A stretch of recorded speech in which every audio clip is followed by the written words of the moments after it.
లైట్గా ఆయిల్ వేసుకొని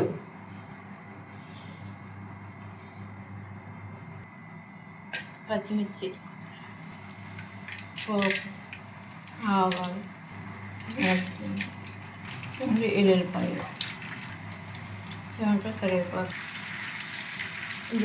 చూడండి క్యాబేజ్ ఫ్రై అన్నమాట. క్యాబేజ్ ఫ్రై ఇవన్నీ ఎక్కువ పప్పులన్నీ బాగు పచ్చిగా ఇలా ఫ్లేమ్లో చేస్తే బాగుంటుంది. సాల్ట్ వేసేద్దామని కొంచెం సాల్ట్, లైట్గా పసుపు వేసుకోవచ్చు. చూడండి ఫ్రెండ్స్, ఈ పక్కన అల్లం చట్నీ చేద్దామండి. ఫస్ట్ అయితే అల్లం కట్ చేశాను.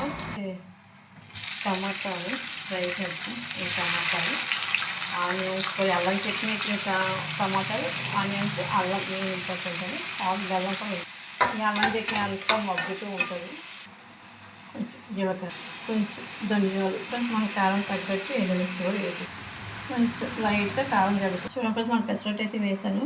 చూడండి కొంచెం ఆనియన్స్, జీలకర్ర కూడా జరుగుతుంది.